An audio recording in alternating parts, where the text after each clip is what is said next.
इस कार्यक्रम के पुण्यार्चक हैं श्री नरेश सुखबीर सिंह जी जैन, विसद, धर्मपत्नी किरण नरेश जैन, पुत्र व पुत्रवधू मानव नरेश जैन, अनुराधा मानव जैन, पुत्र मोहित नरेश जैन, पौत्र Vihaan Manav Jain, Aahan Manav Jain, Sabarmati Ahmedabad 5, Visad detergents private limited Ahmedabad. Shri RP Jain, Shrimati Mamta Jain, Shri Vinay Jain, Shrimati Anita Jain, Shri Prashant Jain, Shrimati Divya Jain, पुत्र भरत जैन एवं पारस जैन, श्री तरंग जैन, श्रीमती सुप्रिया जैन, पुत्र विज्वल जैन एवं मानविक जैन।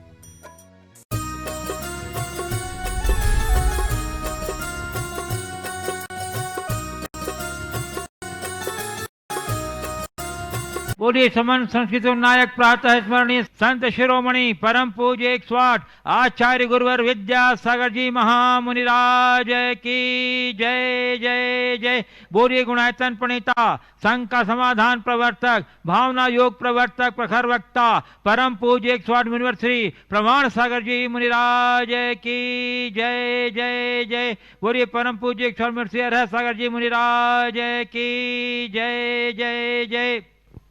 प्रिय बंधुओं, 786 समय शिखर स्थित गुणायतन परिसर में आयोजित आज के संघ का संवैधानिक कार्यक्रम में यहाँ उपस्थित स्थानीय एवं विभिन्न स्थानों से पधारे उपस्थित श्रद्धालुओं का तथा उन सभी दर्शकों और श्रोताओं का जो घर बैठे आज यहाँ के आयोजित संघ का संवैधानिक कार्यक्रम का सीधा प्रसारण पारस चैनल, जनवाणी चैनल एवं प्रमाणिक ऐप के माध्यम से देख सुन आनंद दे रहे हैं, उन सबों का मैं गुणायतन एवं श्री सेवायतन परिवार की ओर से हार्दिक हार्दिक अभिनंदन करता हूं। मैं आपको ले चलूं संघ का समाधान की ओर। इसके पूर्व प्रतिदिन की तरह सर्वप्रथम हम लोग पूज्य गुरुदेव चरण कमलों में त्रिवार नमोस्तु निवेदित करते हुए उनके मंगल में आशीर्वाद से अपने को अभिषिक्त कर कृतार्थ करेंगे। तो हाथ जोड़िए, मस्तक झुकाइए और बोलिए मेरे साथ, नमोस्तु गुरुदेव, नमोस्तु गुरुदेव, नमोस्तु गुरुदेव।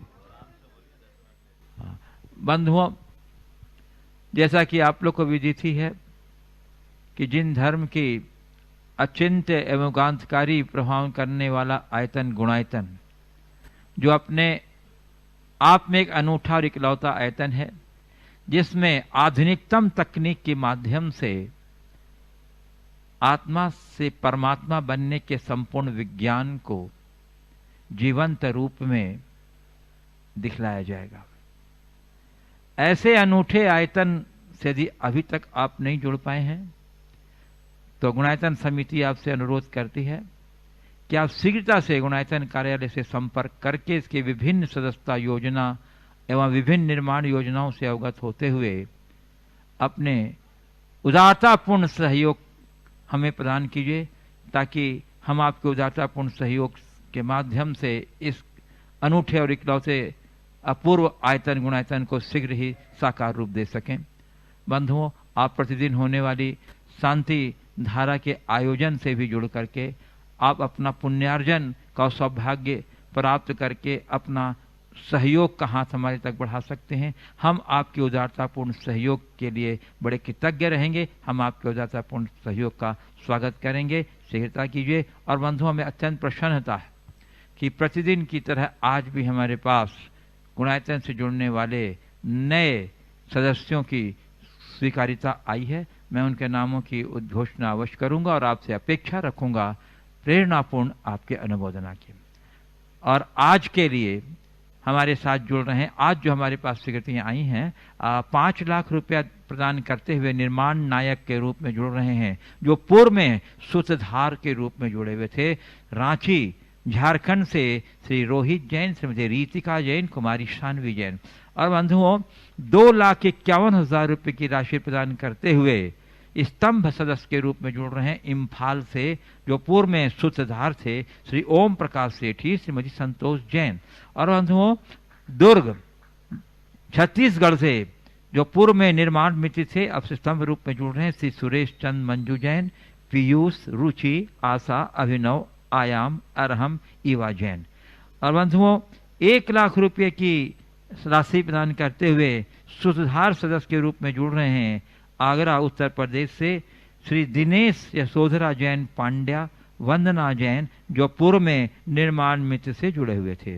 और बंधुओं, साहिबाबाद से श्री नितिन जैन, मोनिका जैन, ये भी पूर्व में निर्माण में से जुड़े हुए थे। गाजियाबाद से श्रीमती विनोद जैन, श्री सुधीर जैन, श्री नीरज जैन, ये भी पूर्व में निर्माण में से जुड़े हुए थे और अब सूत्रधार हो गए हैं। अब हरिद्वार उत्तराखंड से श्रीमती अमिता जैन, धर्मपत्नी स्वर्गीय विपिन कुमार जैन, श्रेय, साक्षी, मुदित, आशिमा, देवांश, देवेश, इवान जैन, ये सभी जो पूर्व में निर्माण मित्र थे अब सुधार के रूप में जुड़े हैं। और बंधुओं 51,000 रुपये की राशि प्रदान करते हुए निर्माण सारथी सदस्य के रूप में जुड़ रहे हैं जो पूर्व में निर्माण निधि से जुड़े हुए थे। गाजियाबाद उत्तर प्रदेश से श्रीमती शशि जैन, श्री वीरेंद्र कुमार जैन, श्रीमती जैन, चारू जैन, संवेक जैन। और बंधुओं 11,000 रुपये की राशि प्रदान करते हुए निर्माण निधि सदस्य के रूप में जुड़ रहे हैं नोएडा से श्रीमती कविता अमित जैन, जबलपुर से श्री महेंद्र लता जैन, मयूर नेहा पायसी जैन, दमोह से श्री अवधेश जैन, श्रीमती प्रीति जैन,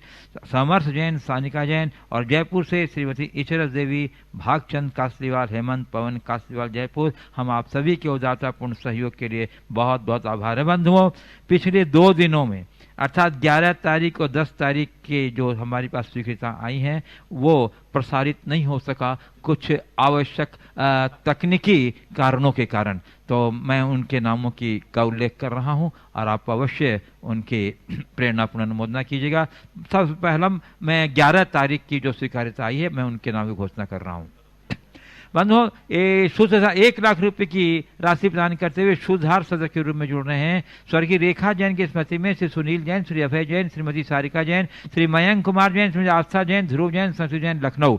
और दूसरे हैं श्री स्वर्गीय धन्ना लाल संजय कुमार जैन की स्मृति में श्रीमती प्रेमलता जैन, श्री अनिल अलका जैन, श्री मयंक कुमार जैन, सब परिवार गुड़गांव हरियाणा। और बंधु 51,000 रुपये राशि ये प्रदान करते हुए निर्माण साथी के रूप में जुड़ रहे हैं जो पूर्व में निर्माण निधि थे श्री प्रकाश चंद, निर्मला सांवला, विनीता, पंकज, विधि, छवि सेठिया, रंजिता, मनोज, स्वामी बगड़ा, प्रियंका, रोमिल, रायसा जैन, भवानी मंडी कोटा। और बेलगांव से शांतिनाथ बाबूराव सेट्टी, कृष्णाबाई शांतिनाथ सेट्टी, और सांगली महाराज से रायगोंडा रामा सूर्यवंशी, मंगल रायगोंडा सूर्यवंशी के पुण्य स्मृति में श्री सुनील रायगोंडा सूर्यवंशी, सौभाग्य कांक्षणी प्रणाली सुनील सूर्यवंशी। और बंधु बेंगलोर कर्नाटक से विद्यासागर सुरेंद्र कमते, माधुरी विद्यासागर कमते, श्रेया कमते, सुमेधा कमते। बंधुओं 31,000 रुपये की राशि प्रदान करते हुए निर्माण मित्र सदस्य के रूप में जुड़ रहे हैं आगरा से श्रीमती सुलेशना जैन, धर्मपत्नी मुकेश कुमार जैन, राखी, धर्मेंद्र, भावना, सम्मी, दिव्यांश, धवल, युग्म, धन जैन। और बंधुओं 11,000 रुपये की राशि प्रदान करते हुए कोटा राजस्थान से जुड़ रहे हैं श्री महेंद्र कुमार जैन धनोतिया, LIC वाले, श्रीमती अभिलाषा धनोतिया, इंदौर मध्य प्रदेश से श्री विमल चंद जैन, श्री मनोज जैन, लखनऊ जोन से श्री अभय कुमार जैन, श्रीमती कला देवी जैन, सूरत से शंभू बेन सूरजमल जैन, सागर से श्री राजेश जैन, श्री ज्ञानचंद जैन, इंदौर से श्री करमेश जैन, श्री करण जैन, जबलपुर से श्रीमती ममता जैन सपरिवार, से दिनेश कुमार जैन सपरिवार, रायगढ़ छत्तीसगढ़ से श्री ऋषभ जैन, श्री आशीष जैन, श्रीमती सीमा जैन, और बालाघाट से श्रीमती सुनीता जय कुमार जैन बालाघाट। हम आप सभी की उदारता का बहुत बहुत सम्मान करते हैं। बंधु जिनकी स्वीकार्यता हमारे पास 10/6 को आई थी मैं उनके नाम की घोषणा कर रहा हूं। संस्थापक सदस्य के रूप में जुड़ रहे हैं ट्रस्टी के रूप में पुणे सुसगांव पुणे महाराष्ट्र से श्रीमती चंद्राणी जैन, श्री आशीष कुमार जैन, श्रीमती प्रीति जैन, कुमारी प्रांजलि, प्रमिति जैन। और बंधु स्तंभ सदस्य के रूप में जुड़ने जा रहे हैं 2,51,000 रुपये की राशि प्रदान करते हुए कोलकाता पश्चिम बंगाल से जो पूर्व में सूत्रधार के रूप में जुड़े हुए थे श्री नरेश सेठी, श्रीमती रेखा सेठी, अतुल, रश्मि, आलोक, रिंकल, रिया, हर्षिल, दक्ष। और बंधु 1 लाख रुपये की राशि प्रदान करते हुए सूत्रधार सदस्य के रूप में जुड़ रहे हैं दिल्ली से स्वर्गीय उमा जैन की स्मृति में श्री नरेश जैन, सिरगुप्पी से श्रीमती कंचन भरमा उमरानी, श्री पार्थ भरत उमरानी, शिवपुरी से जो पूर्व में निर्माण निधि के रूप में जुड़े थे अब सूत्रधार के रूप में जुड़ रहे हैं ब्रह्मचारिणी बहन शोभा निधि, श्री जय कुमार जैन, श्रीमती संपत जैन। और बंधुओं गाजियाबाद से श्री स्वर्गीय प्रीतम चंद बिमला देवी जैन गया वालों की स्मृति में श्री राजेश जैन, श्रीमती रिमझिम जैन, ममता, नीता, रश्मि, रिंकी, रोहित जैन।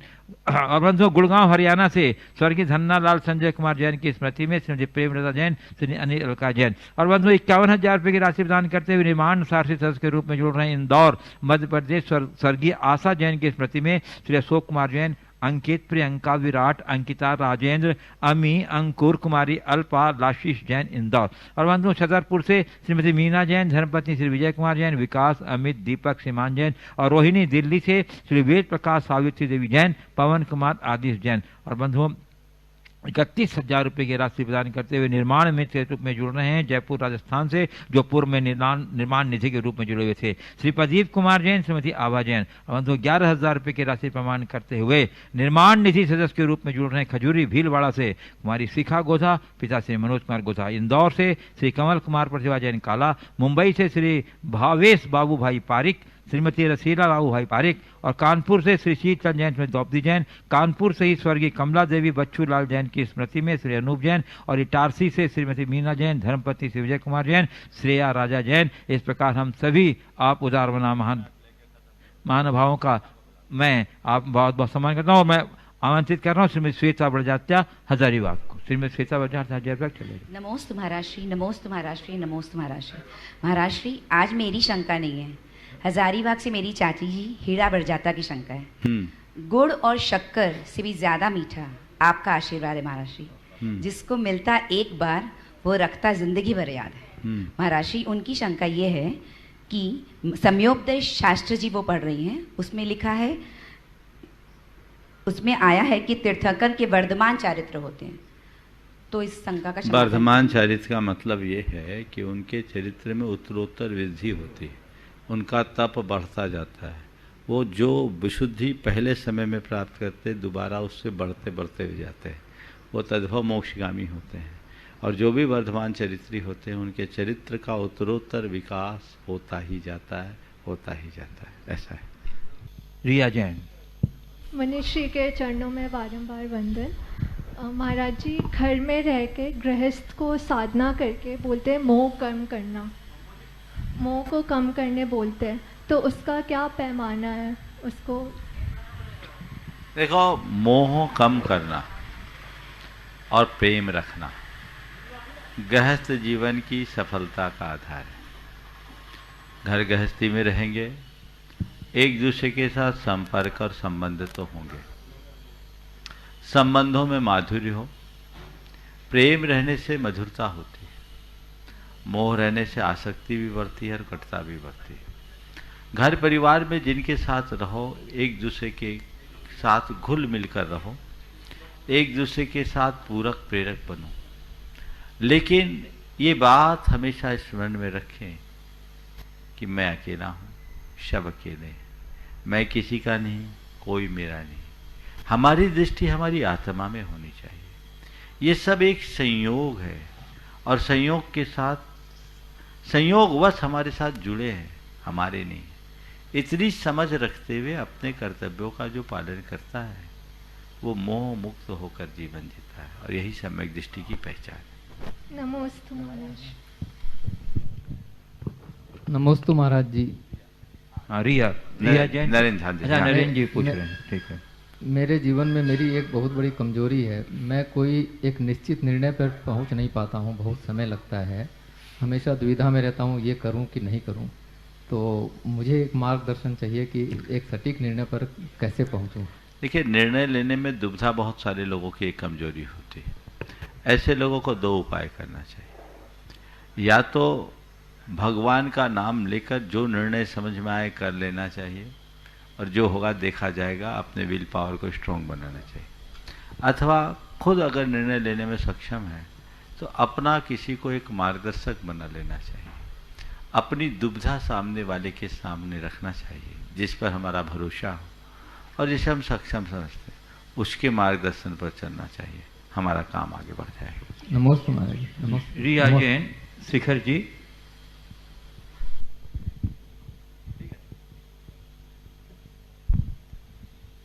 परम पूज्य मुनिदेव के चरणों में बारंबार नमोस्तु।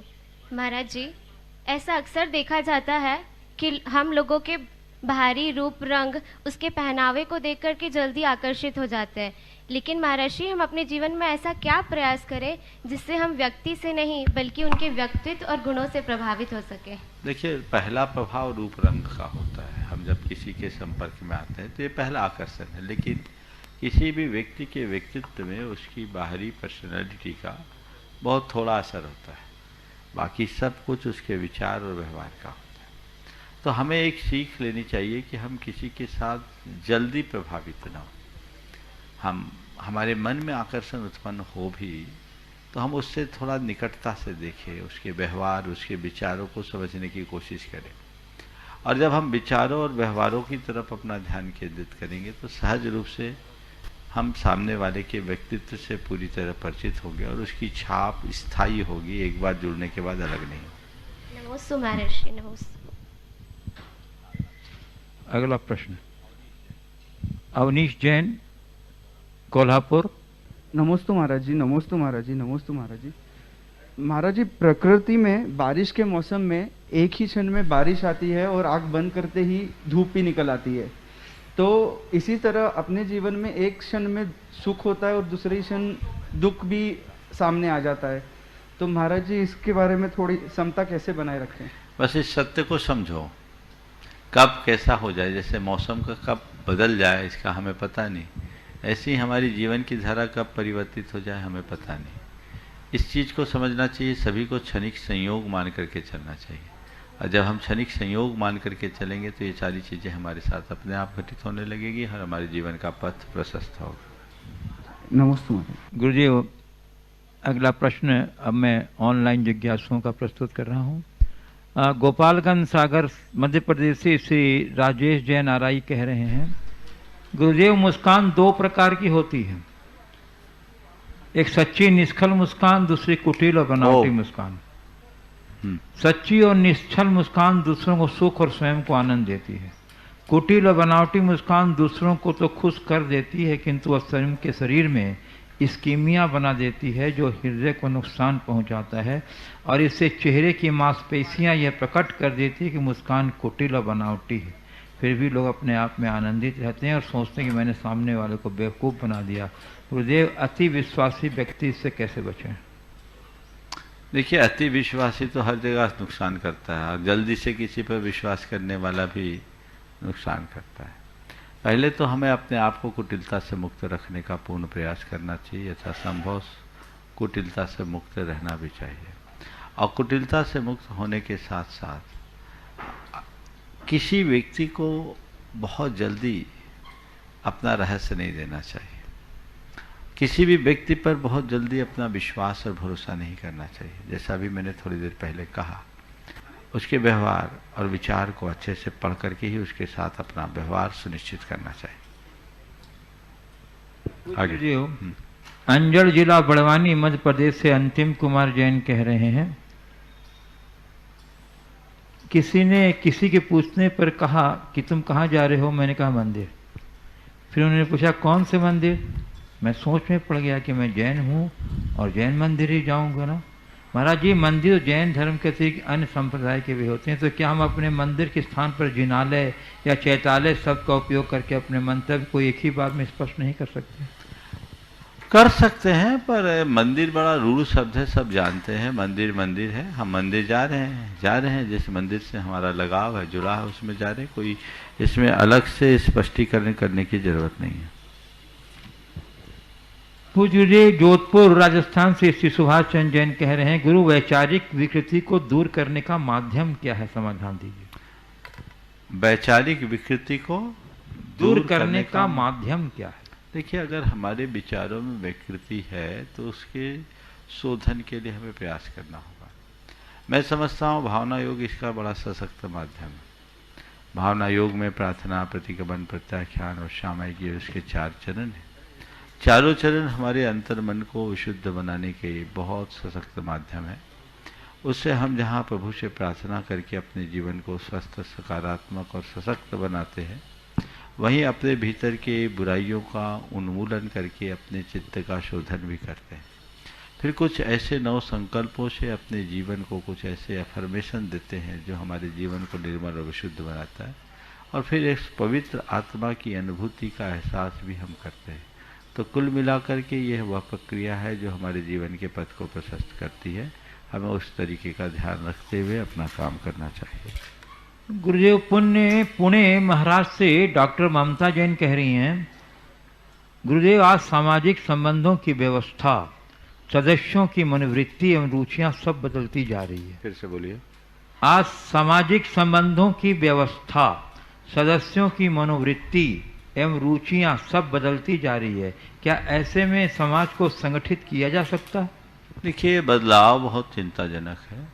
व्यवस्थाएं, रुचियां, मनोवृत्तियों के बदलने से पूरे समाज का ढांचा प्रभावित हो रहा है, और जब ये सब चीज़ें प्रभावित होंगे तो उसका असर सामाजिक एकता और संगठन को तो प्रभावित करेगा ही। हमें चाहिए कि कितना भी व्यवस्थागत परिवर्तन हो, रुचियों में परिवर्तन हो, हमारी मूलभूत जो सामाजिक संहिता है उसे बचा करके चले, उसे खंडित ना होने दें। यदि ऐसा हम करते हैं तो बहुत कुछ अच्छा हो सकता है और उसका हमें प्रयास करना ही चाहिए। गुरुदेव रफीगंज बिहार से श्री गुलजारी लाल जैन कह रहे हैं, महाराज श्री चित्त की शैतानी को कैसे रोकें? चित्त जानता है, सब समझता है, किंतु मानता नहीं, फिसल ही जाता है। ऐसा फिसलन से कैसे बचा जाए? देखिए, यही चित्त का स्वभाव है जो मनुष्य को भटकाता है। आपने चित्त की शैतानी से बचने का उपाय बताया। जैसे नटखट घोड़े को लगाम लगा करके नियंत्रित किया जा सकता है, वैसे ही हम अपने चित्त को अभ्यास और वैराग्य के बल पर नियंत्रित कर सकते हैं। ज्ञान की साधना भी उसमें एक बड़ा निमित्त बन सकती है।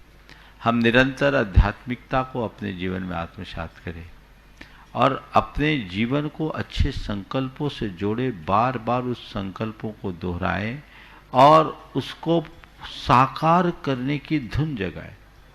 जब भी चित्त उस संकल्प से डगमगाए तो अपने चित्त को समझाए कि ये मेरे लक्ष्य से मुझे दूर करने वाला है।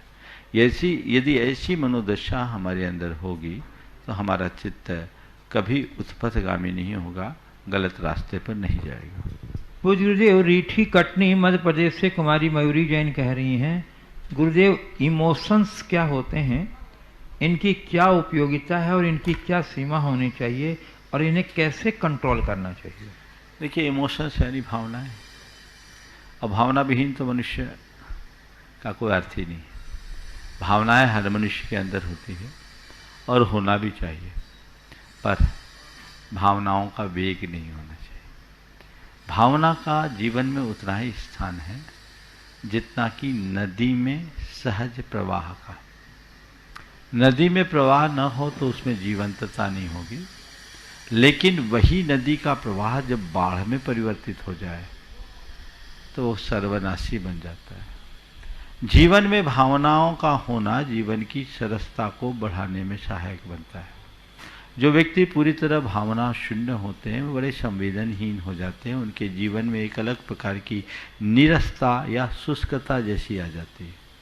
लेकिन जो व्यक्ति भाव प्रवण होते हैं वे बड़े सुहृदय होते हैं, संवेदनशील होते हैं, मिलनसार होते हैं और वह एक दूसरे के साथ अपने संबंधों को प्रगाढ़ता से जी भी लेते हैं।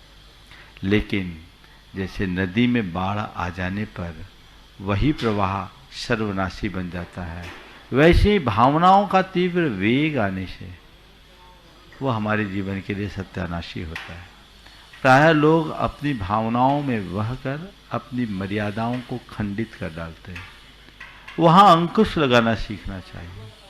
भावनाएं हो पर भावनाओं का वेग न हो, ऐसा सुप्रयास हमें निरंतर करना चाहिए। पूज्य गुरुदेव, जयपुर राजस्थान से सुश्री साक्षी सोनी कह रही हैं, गुरुदेव मेरा प्रश्न यह है कि हर व्यक्ति में कोई न कोई प्रतिभा जरूर होती है, लेकिन लोग अक्सर इसे दूसरों जैसा बनने में लगा देते हैं। ऐसा क्यों? प्रतिभा का उपयोग किस प्रकार करना चाहिए, कृपया समाधान। देखिए, हमारी कमजोरी है, लोग हमेशा दूसरों के सामने रखकर अपने आप को आगे बढ़ाना चाहते हैं, बल्कि व्यक्ति को खुद जैसा बनाना चाहिए और वो जैसा नहीं। हम खुद के लिए ऊंचा लक्ष्य बनाएं, अपनी क्षमताओं और प्रतिभाओं का आकलन करें और उसके अनुरूप अपने आप को ऊंचा उठाने का प्रयास करें। यदि ऐसा करते हैं तो हमारे जीवन की सफलता का आधार बनती है, और यदि ऐसा नहीं करते तो हमारे जीवन को काफ़ी पीछे ढकेल देती है। तो हम खुद को खुद के साथ जोड़ करके चले तभी हम कुछ अच्छा कर सकते हैं, और वे ही लोग दुनिया में सफल हुए हैं जो खुद को खुद के साथ जोड़ कर चलते हैं।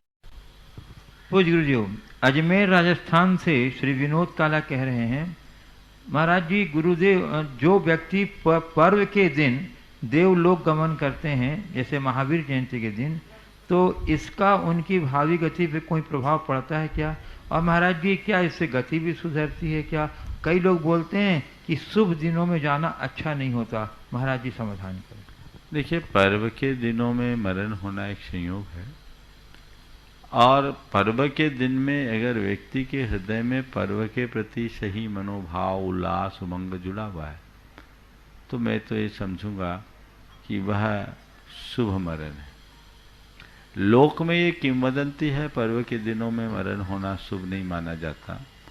वो एक प्रकार की परंपरा से चली आ रही मान्यता है, क्योंकि किसी के यहाँ किसी तरह का मरण हो जाता है तो परिवार पूरी तरह शोक संतप्त हो जाता है, और शोक संतप्त होने से उस पर्व में परिवार का जो उत्साह वो खत्म हो जाता है, वो उसकी भागीदारी नष्ट हो जाती है।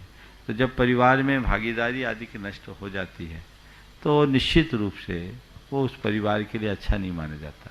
तो हमारी जो सहज खुशी को खंडित कर दे, लोग उसे कभी शुभ नहीं मानते। तो शुभ को शुभ मानने की दृष्टि से, अशुभ मानने की दृष्टि से सबकी अपनी अपनी मान्यताएं, और उसी अनुरूप सारे कार्य होते हैं।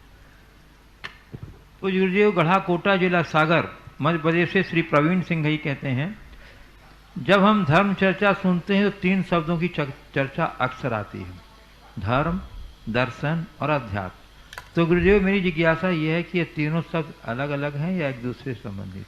देखिए, धर्म, दर्शन और अध्यात्म की जो बात आती है, ये तीनों अलग अलग हैं और एक दूसरे से जुड़े हुए हैं। धर्म हमारे आचारात्मक पक्ष का प्रतिनिधित्व करता है, दर्शन हमारे विचारों का प्रतिनिधित्व करता है, और अध्यात्म हमारे चित्त के शोधन का आत्मोन्मुखी दृष्टि के साथ किए जाने वाले साधना का क्रम है। अगर मैं कहूँ तो धर्म का आंतरिक पक्ष अध्यात्म है। अध्यात्म के बिना धर्म सार्थक नहीं होता, और धर्म और अध्यात्म दोनों किसी दर्शन से बंध करके ही सफल होता है। गुरुदेव, मध्य प्रदेश इंदौर श्री विजय बाकलीवाल कह रहे हैं, सूत्र में समीकरण को हल करने का संकेत छुपा होता है। सूत्रधार की परीक्षा कर कर ही सूत्र पर विश्वास होता है। हम छद्मस्त के पास सूत्रधार की परीक्षा करने की योग्यता नहीं है, ऐसे हम क्या करें? हम छद्मस्त के पास सूत्रधार की परीक्षा करने की योग्यता नहीं है, तो हम क्या करें? तो जितना सूत्र हमें मिला उसको साकार करो, खुद को सूत्रधार बनाने का प्रयत्न करो। गुरुदेव, बीना मध्य प्रदेश से श्रीमती पुष्पलता जैन कह रही हैं, महाराज श्री, जीवन में निष्ठा का क्या महत्व है? चाहे वह अपनों के प्रति हो, धर्म के प्रति हो, देव साधु के प्रति हो, जीवन मूल्यों के प्रति हो, निष्ठा का भाव जागृत करने के लिए क्या उपाय किया जाना चाहिए? निष्ठा का जीवन में वही स्थान है जितना कि किसी मकान के लिए उसकी नींव का। नींव के अभाव में मकान टिक नहीं सकता, तो निष्ठा के अभाव में जीवन टिक नहीं सकता। निष्ठा से ही जीवन की प्रतिष्ठा है। हम किसी भी क्षेत्र में बात करें, जब तक हमारी निष्ठा उसके साथ नहीं जुड़ेगी तब तक हम उसमें सफलीभूत भी नहीं होंगे। तो हम धर्म के प्रति निष्ठावान बने, या जो भी हमारा कर्तव्य है हम कर्तव्य के प्रति निष्ठावान बने। परिवार है तो परिवार के प्रति निष्ठावान होने। हर कार्य के प्रति हमारी निष्ठा गहरी होनी चाहिए। निष्ठा का तात्पर्य केवल इतना है कि जिस भी कार्य के प्रति या जिस भी कर्तव्य के प्रति हम निष्ठा रखते हैं उसके प्रति हमारा पूर्ण जुड़ाव बना रहे, और वो हमारी प्राथमिकताओं में सबसे ऊपर हो, वो हमारी पहली प्राथमिकता बने। आपने कहा अपनी निष्ठा को साकार करने के लिए, अपनी निष्ठा को साकार करने के लिए क्या उपाय किया जाना चाहिए? निष्ठा का भाव जागृत करने के लिए क्या उपाय? बस निष्ठा का भाव जागृत करने के लिए मन को हमेशा ऐसी प्रेरणा देनी चाहिए जिससे हमारी निष्ठा गहरी हो, और ऐसे लोगों के संपर्क में आना चाहिए जिनसे हमें अच्छी प्रेरणा मिले, जो हमें अच्छी प्रेरणा दे सके, जो हमारी निष्ठा को गहरी बना सके। और ऐसे लोगों से बच के रहना चाहिए जिससे हमारी निष्ठा खंडित हो।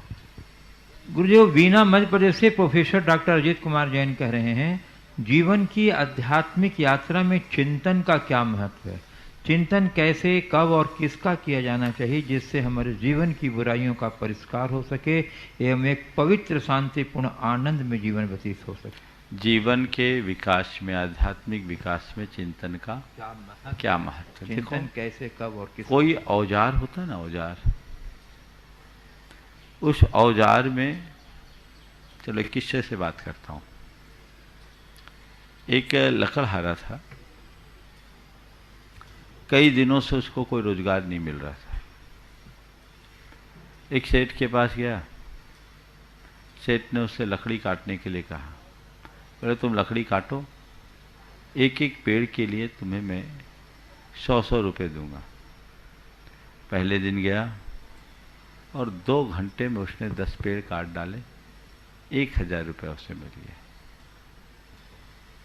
दूसरे दिन वो गया, दूसरे दिन वो पेड़ काटा, लेकिन दूसरे दिन उसे 4 घंटे लग गए और 6 ही पेड़ काट पाया। तीसरे दिन फिर पेड़ काटने के लिए गया और तीसरे दिन उसे 10 घंटे लगे और 10 घंटे में कुल 4 ही पेड़ काट पाया।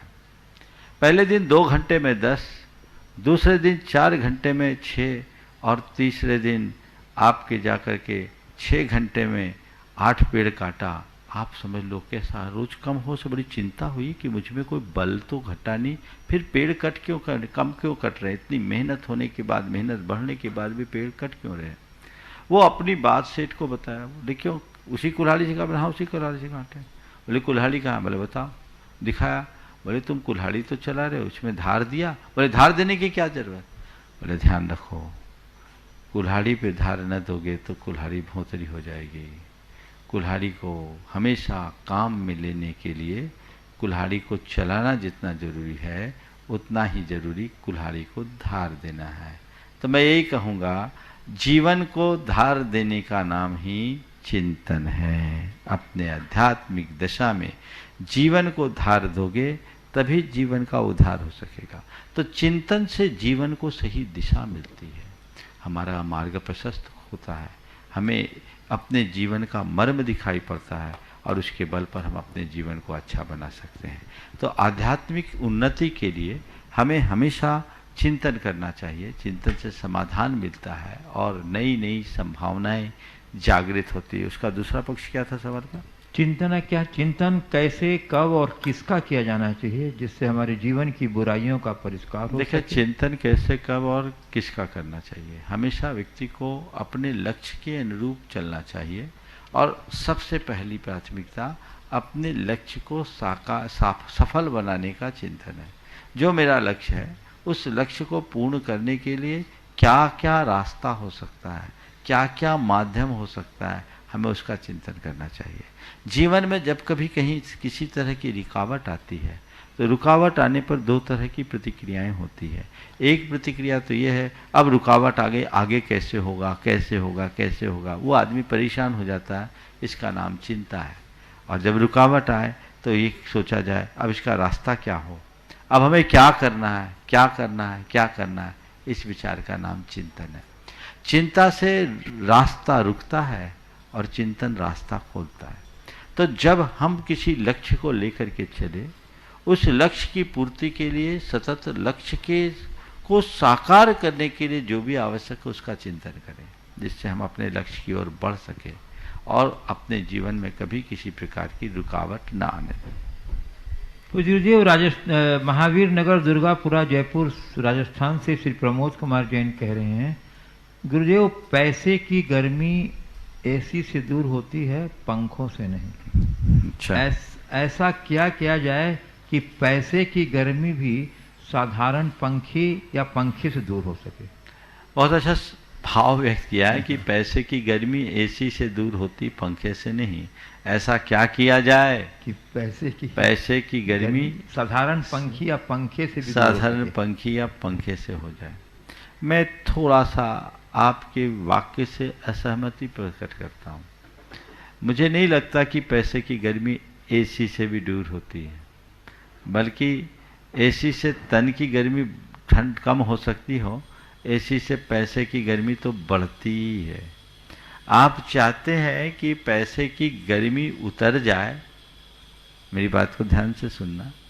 आप चाहते हैं कि पैसे की गर्मी उतर जाए तो थोड़ा उनके चरणों में जाओ जिनके चरणों में बड़े बड़े पैसे वाले आकर नाक रगड़ते हैं, सारी पैसे की गर्मी उतर जाएगी। या कभी उन्हें देख लो जो पैसे में बड़ा ऐंठते थे और इस दुनिया से कुत्ते की तरह मर करके विदा होते हैं, समझ लो पैसे की गर्मी कितनी व्यर्थ है। पूज्यदेव हजारीबाग झारखंड से पूर्व लोक अभियोजक श्री स्वरूप चंद जैन एडवोकेट कह रहे हैं, गुरुदेव मेरा प्रश्न निंदा संबंधी आपके प्रवचन से है। आपने बताया था कि किसी की निंदा, आलोचना, प्रतिकार करना पाप। महाराज श्री किसी विद्वान ने कहा है कि असहमति लोकतंत्र की प्राणवायु। हमारा देश एक लोकतांत्रिक देश है। महाराज श्री मेरी जिज्ञासा है कि क्या किसी भी लोकतांत्रिक देश द्वारा प्रतिपादित गलत नीतियों से असहमति प्रकट करना क्या निंदा मानी जाएगी? देखिए, असहमति और निंदा में बड़ा अंतर है। निंदा प्रायः परोक्ष में की जाती है, असहमति प्रकट में कर दी जाती है। अगर मैं किसी बात से असहमत हूँ तो विनम्रता पूर्वक सामने वाले से वो बात कह सकता हूँ, अपना पक्ष रख सकता हूँ। ये समालोचना है, ये प्रकट में हो रही है, प्रत्यक्ष हो रही है। लेकिन निंदा तो प्राय पीठ पीछे होती है, और निंदा निराधार ज्यादा होती है। असहमति किसी बिंदु पर होती है, किसी बात को लेकर के मुझे असहमति है, मैं असहमति प्रकट कर सकता हूं, करना भी चाहिए, लेकिन असहमति को निंदा नहीं समझना चाहिए। अगर कोई समझते हैं तो गलत है। किसी विषय की आलोचना करने से ही तो मंथन होता है, इसलिए उसकी आजादी है, पर निंदा करना निंदनीय। पूज्य गुरुदेव दमोह मध्य प्रदेश से स्वतंत्र जैन कह रहे हैं, भगवान महावीर लगभग 25 वर्ष पूर्व हुए, तब पृथ्वी और पावापुरी का डायमेंशन वही था जो आज। अनेक विशाल वन, वाटिकाओं, नाट्यशालाओं, सरोवरों आदि से युक्त लंबा चौड़ा समोसरण पावापुरी के सीमित स्पेस में गणित की दृष्टि से कैसे समाहित हो जाता है। ऐसा उल्लेख भी आता है कि समोसरण के सरोवरों के जल से समस्त पाप नष्ट हो जाते हैं। समोसरण के रिधिधारी ऋषि वहां आए मनुष्यों के इष्ट कार्य सिद्ध करा देते हैं। यह कर्म सिद्धांत की दृष्टि से कैसे समझा जाए? क्या कोई जीव, वस्तु या स्वयं भगवान भी किसी के पाप को नष्ट कर सकते? देखिए, प्रश्न का दो अलग अलग पक्ष है। अच्छा प्रश्न किया है, स्वतंत्र का है ना। सबसे पहली बात कि भगवान महावीर के काल में इतना बड़ा समोसरण कैसे लगा होगा? तो भगवान महावीर का समोसरण कितना बड़ा था? 1 योजन। 1 योजन कितना होता है? 4 कोस का, कोई बहुत बड़ा नहीं। तो ये तो बहुत छोटी सी चीज है, और उतना बड़ा हो सकता है। आज भी बहुत सारे जगहों पे बड़े बड़े आयोजन होते हैं तो मीलों में होते हैं, बड़े बड़े मेले लगते हैं, मीलों में होते हैं। तो उसमें कोई बड़ी आश्चर्य की बात नहीं कि भगवान महावीर के काल में समोसरण पावापुरी आया। पावापुरी तो समोसरण नहीं आया, उनका समोसरण राजगीर में रहा, पावापुरी में नहीं, हस्तिनापुर के हस्ती पाल राजा के दरबार में हुआ। तो उस समय बड़े बड़े उद्यान हुआ करते थे, वाटिकाएं हुआ करती थी, और उसका बड़ा लंबा चौड़ा विस्तार होता था। तो भगवान का समोसरण उस काल में आया और लोग लाभान्वित हुए, इसमें कोई संशय की बात नहीं है। 1 योजन बहुत छोटा होता है, बहुत बड़ी बात नहीं है, और इतने महान आत्मा के पुण्य के प्रताप से ये चीज़ें सहज संभव है। आपने पूछा है कि समोसरण में होने वाले जो सरोवर आदि में स्नान करने से लोगों के पाप कैसे कट जाते हैं। आप थोड़ा सुनने में चूक कर गए। सरोवर से पाप नहीं कटते। सरोवर के जल में अपना प्रतिबिंब देखने से व्यक्ति को अपने आगे पीछे के 7 भवों का और उसमें स्नान करने से 3 भवों का पता लग जाता है। वो क्यों होता है? वो उस जल का अतिशय है। जब भगवान के समोसरण के वापिकाओं में, जो उपवन भूमि की वापिका होती है, उसमें कोई स्नान करता है या उसमें देखता है, तो उसकी भाव विशुद्धि ऐसी बढ़ जाती है कि उसका चित्त फिरता है, और चित्त फिरता है तो अंतर की सारी बातें एक दूसरे से कनेक्ट हो जाती है। उसके आगे पीछे के 3 भाव और एक वर्तमान भाव का सारा स्पष्टीकरण, साक्षात्कार उस जीव को हो सकता है, होता है। स्नान करने पर आगे पीछे का और एक वर्तमान का 3 भाव का होता है, ये उसका असर है। लेकिन ये नहीं कहा कहीं पर भी कि उन समोसरण के वापिकाओं में डुबकी लगाने से हमारे कर्म कटते हैं। कर्म जब भी कटेंगे तो हमारी विशुद्धि से कटते हैं, और कर्म जब भी बंधेंगे तो हमारे संक्लेश से बंधेंगे, हमारे विकारों से बंधेंगे। तो भगवान के दर्शन बंधन करने से हमारी विशुद्धि बढ़ती है, और उस विशुद्धि के परिणाम स्वरूप हमारे कर्म कटते हैं। ऐसा हमें समझना चाहिए। गुरुदेव बाकल मध्य प्रदेश से संजय सीमा मोदी कह रहे हैं, गुरुदेव भाग्यशाली किसे माने, जिसके पुण्य का उदय है उसे, या फिर जो पुण्य के कार्य में लगा उसे, या जो पाप से बचा है उसे? किसे भाग्यशाली समझे? जो इसका पुण्य का उदय उसे, जो पुण्य के कार्य में लगा है उसे, या जो पाप से बचा है उसे। देखिए, ऊपर की तौर से देखे तो तीनों भाग्यशाली हैं, क्योंकि पुण्य का उदय हर किसी को नहीं होता, भाग्य से ही होता है। जिसका भाग्य अच्छा होता वही पुण्य के कार्य में लगता है, और जिसका भाग्य अच्छा होता वही पुण्य के पाप के कार्य से बचता है। इसलिए आपने पूछा किसे माने, मैं तो यही कहूँगा जिसके जीवन में ये तीनों हैं वो सबसे ज़्यादा भाग्यशाली। जिसके पुण्य का उदय भी है, उदय के बाद भी पुण्य के कार्य में लगा है, और पाप से बचा है, सच्चे अर्थों में वही भाग्यशाली है।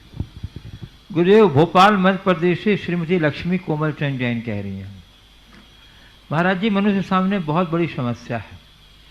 यदि वह अपने से ऊपर वालों को देखता है तो हीन भावना पनपती है, और नीचे वालों को देखता है तो अहंकार पैदा होता है। तो हम ऐसा क्या करें कि जिससे इन दोनों प्रकार के विचारों से हम मुक्त हो सके? ऊपर वालों को देखने से हीन भावना, नीचे वाले को देखने से अहंकार। ऐसा क्या करे कि इन दोनों से मुक्त हो सके? तो न ऊपर देखो न नीचे देखो, भीतर देखना शुरू कर लो, सारी हीन भावना खत्म हो जाए। गुरुदेव जबलपुर से सुनील कुमार जैन गांधी कह रहे हैं, मेरी शंका है गुरुदेव कि जब हम किसी स्कूल में पढ़ते हैं तो कम से कम एक क्लास में 30-40 बच्चे तो रहते ही हैं, और गुरु सबको एक साथ पढ़ाते हैं, पर उन 40 बच्चों में कोई बच्चा चोर, कोई टीचर, कोई व्यापारी, कोई डॉक्टर, कोई नेता, कोई सीएम, कोई पीएम, और कोई आप जैसी बड़ी से बड़ी शंका का समाधान करने वाला गुरु बन जाता है। हमारी शंका है, तो क्या उन बच्चों का पूर्व का पुण्य था क्या, जबकि गुरु ने सबको तो एक साथ पढ़ाया? तो क्या अभी जो हम कर रहे हैं तो क्या भविष्य में मिलेगा? जब पूर्व का इस भाव है में मिल रहा है तो अभी का भविष्य में मिलेगा। तो ऐसा क्या करें कि भविष्य में भी आप जैसे गुरुवर का सानिध्य मिले? गुरुदेव मेरी शंका समाधान। देखिए, बात बिल्कुल सही है। निमित्त सबको समान मिल सकते हैं, पर उसका प्रभाव सब पर समान पड़े ये जरूरी नहीं है, क्योंकि हर जीव की अपनी अपनी परिणति होती है, अपनी अपनी योग्यता, और उसी के अनुरूप उसका परिणमन होता है। आपने जो सवाल किया, मुझे याद है हमारे एक शिक्षक थे केशव प्रसाद मिश्र, वो 6वीं क्लास में एक दिन उन्होंने कहा था, उस समय हमारी 6वीं क्लास में 66 बच्चे थे एक साथ। तो उन्होंने बोला कि तुम 66 बच्चे भी एक क्लास में बैठे हो, और बैठते बैठते उन्होंने व्यक्ति के भीतर छिपी हुई संभावनाओं और उनको उजागर करने की बात पर प्रकाश डाल रहे थे। बड़े संस्कारों की बात अपने पढ़ाई के दौरान करते थे, और वो कहते कहते बोले कि इस क्लास में रहने वाला कोई वैज्ञानिक बनेगा, कोई डॉक्टर बनेगा, कोई इंजीनियर बनेगा, कोई देश का महान नेता बनेगा, कोई संत बनेगा, और कोई ऐसा भी निकल जाएगा जो चिनिया बादाम बेचेगा। चिनिया बादाम मूंगफली को बोलते हैं। बोले जो चिनिया बादाम बेचता फिरेगा। तो वाक्य मुझे आज भी मेरे कानों में गूंजता है। हमारे साथ संभावनाएं सब प्रकार की है, असीम है, पर हम अपनी संभावनाओं को अभिव्यक्ति कैसे देते हैं, सबसे मूल्यवान ये है। तो हमें चाहिए कि हम अपनी संभावनाओं को सही दिशा दें, उसकी सही अभिव्यक्ति करें, और उसके लिए अपना 100% दें। आपने पूछा ऐसा क्यों होता है? पूर्व जन्म के कर्मों के कारण होता है। मैं पूर्व जन्म के कर्मों को ही इसका दोषी नहीं मानता, कहीं न कहीं हमारे पुरुषार्थ की कमी एक इसका बड़ा प्रबल कारण है, और गुरुओं के द्वारा दिए गए उपदेशों के प्रति निष्ठा का अभाव, ये भी उसका एक बड़ा कारण है। अपने जीवन के लक्ष्य की अस्पष्टता ये भी उसका एक बड़ा कारण है। यदि मनुष्य अपना लक्ष्य सुनिश्चित करे, उसका पुरुषार्थ सही हो, वो दिशाहीन ना होकर के सही दिशा में चलने के लिए संकल्पित हो और गुरुजनों के प्रति पूर्ण निष्ठावान बने, तो पामर से परमेश्वर बनते देर नहीं लगती। तो संयोग सबको समान मिला, आपने प्रयोग कैसा किया, महत्वपूर्ण ये है। तो अच्छा प्रयोग करें। आपने कहा अभी हम जो करेंगे उसका भविष्य में हमें मिलेगा, बेशक मिलेगा। अब मरने के बाद जो मिलेगा मैं उसकी चर्चा नहीं करता। इस जीवन में जो मिलेगा उसको तो पहले देखो। जैसा करोगे वैसा जीवन बनेगा। इसलिए आज तुम अपने जीवन में जितना उत्कृष्टतम कर सकते हो कर डालो, रुको मत। एक बात सदैव ध्यान रखो, जो सर्वश्रेष्ठ करता है वही सर्वश्रेष्ठ पाता है। यदि तुम अपना सर्वश्रेष्ठ पाना चाहते हो तो सर्वश्रेष्ठ लगाओ, परिणाम तभी अनुकूल आएंगे। गुरुदेव, अमर पाटन मध्य प्रदेश से श्री नंदन जैन कह रहे हैं, महाराज श्री, मेरी जिज्ञासा है कि अगर कोई व्यक्ति दिन रात मेहनत करके पैसा कमाता है तो लोग कहते हैं पैसे के लिए मर रहा है, अगर नहीं कमाता है तो उसे कामचोर निखट्टू कहते हैं, पैसा खर्च करे तो फिजूल खर्ची, और दिखावा कर रहा है, खर्चा ना करे तो मक्खी चूस, कंजूस आदि शब्दों से संबोधन करते हैं, और पैसा कमा लिया तो लोग बोलते हैं 2 नंबर से कमाया। ऐसी परिस्थिति में व्यक्ति करे क्या? कुछ ना करे, या तो ऐसे लोगों की बातों को सुने नहीं, और नहीं तो पैसे को जंजाल मानकर भगवान को भजे, और कोई रास्ता नहीं। गुरुदेव, राजकुमार जैन राजनांदगांव से कह रहे हैं, गुरुदेव, सांसारिक जीवन में सफलता के अलग अलग मापदंड है। मैं जानना चाहता हूं कि सफलता का यथार्थ मापदंड क्या है और उसे कैसे अपने जीवन में चरितार्थ करें कि जीवन संभल एवं संवर जाए। देखिए, सफलता का मापदंड क्या है। सबसे पहले सफलता के अर्थ को हमें समझना पड़ेगा। किसी निर्धारित लक्ष्य को प्राप्त कर लेना ही सफलता है। तो हर व्यक्ति का लक्ष्य अलग अलग, तो उनकी सफलता का स्वरूप भी अलग अलग होगा, और सफलता का स्वरूप अलग होगा तो उसका मानदंड भी अलग अलग होगा। इसलिए हम सफलता का कोई एक निश्चित मानदंड प्रस्तुत नहीं कर सकते, लेकिन हाँ 4 बातें ऐसी है जो हर क्षेत्र में सफलता का आधार है, जैसे व्यक्ति को अपनाना चाहिए, चाहे वो लौकिक हो या लोकोत्तर, व्यवहारिक हो या आध्यात्मिक। हर क्षेत्र में इन 4 बातों का बड़ा गहरा प्रभाव होता है। सबसे बड़ी बात, सफल होना है तो आत्मविश्वास से लवरेज रहिए, दृढ़ आत्मविश्वासी बनिए। दूसरी बात, सकारात्मक सोचिए। तीसरी बात, कठोर परिश्रम कीजिए, कड़ी मेहनत, जी तोड़ मेहनत। और चौथी बात, निर्णय के धनी बनिए।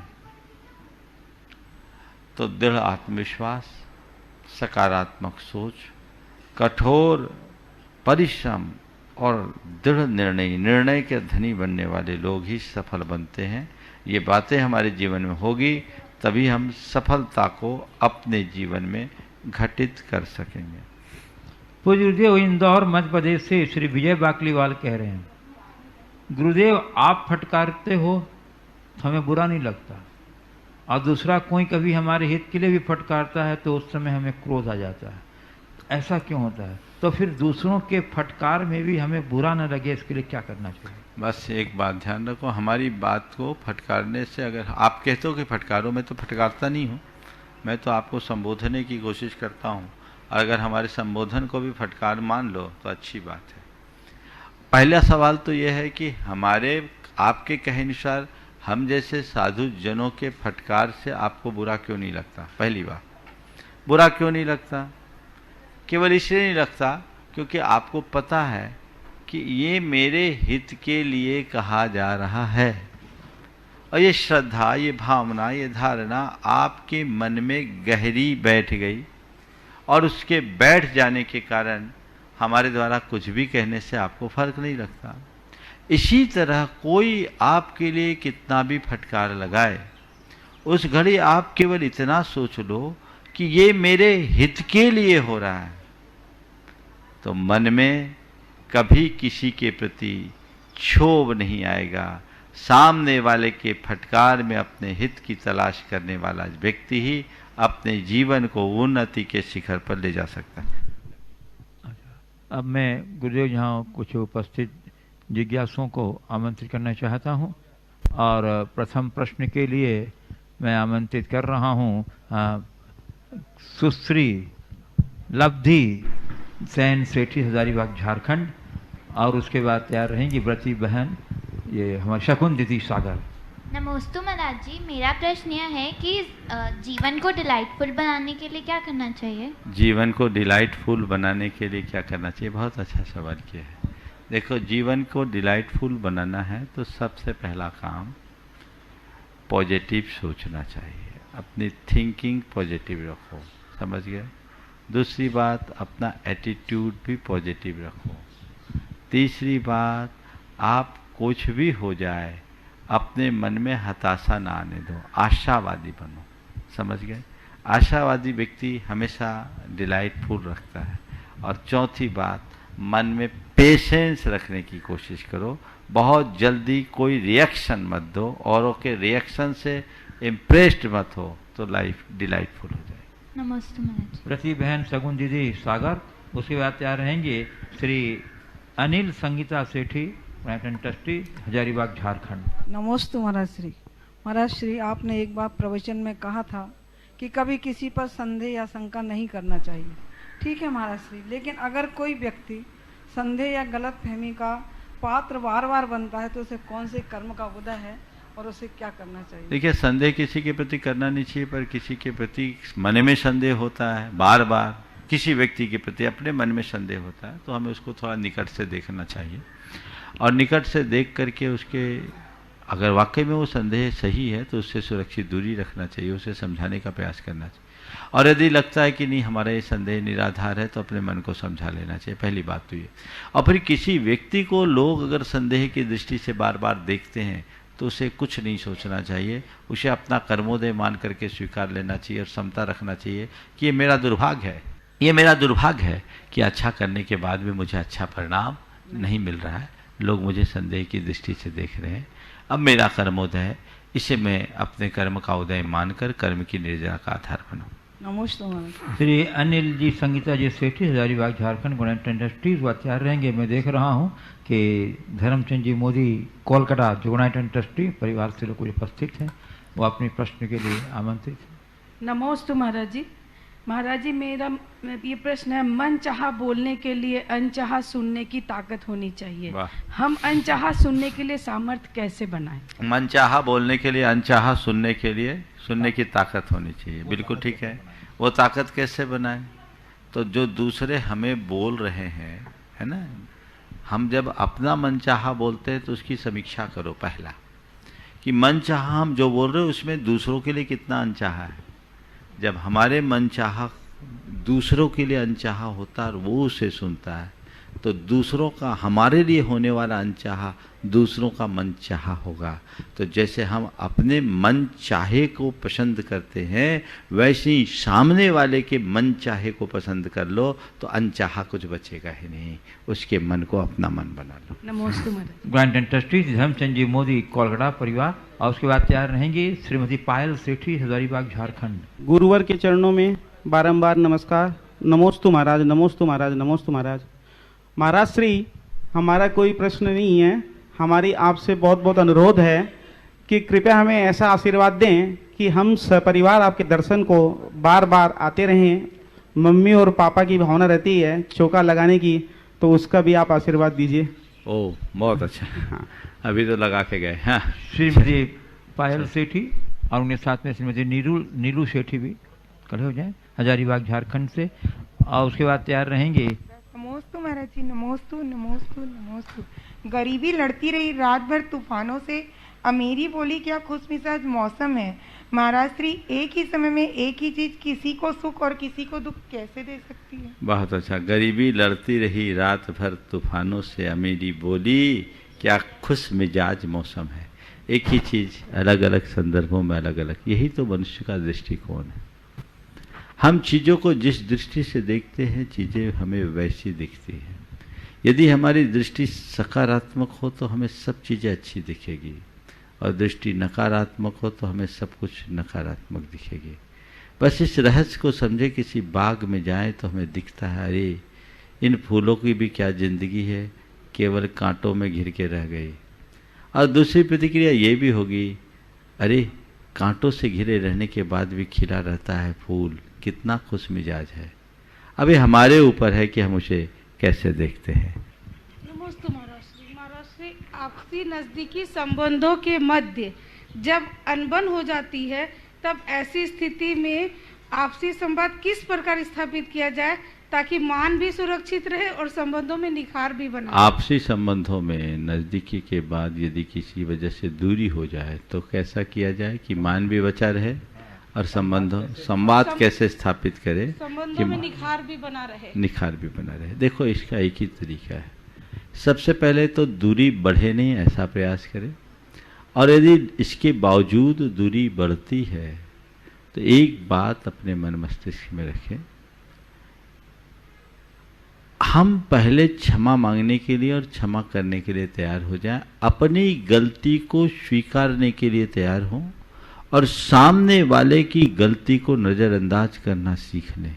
यदि ये दो बातें व्यक्ति के जीवन में आ जाए तो मैं समझता हूँ फिर संबंधों में खटास आने का सवाल ही नहीं आएगा। इस प्रकार आज के इस सत्र को परम पूज्य गुरुदेव के चरणों में नमन अर्पित करते हुए यहीं पर विराम दे रहा हूँ।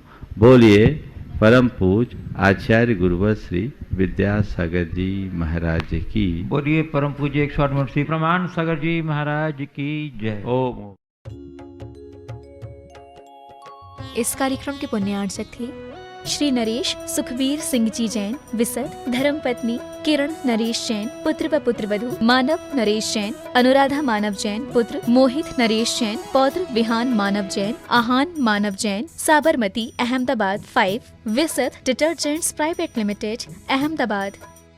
श्री आरपी जैन, श्रीमती ममता जैन, श्री विनय जैन, श्रीमती अनीता जैन, श्री प्रशांत जैन, श्रीमती दिव्या जैन, पुत्र भरत जैन एवं पारस जैन, श्री तरंग जैन, श्रीमती सुप्रिया जैन, पुत्र विज्वल जैन एवं मानविक जैन।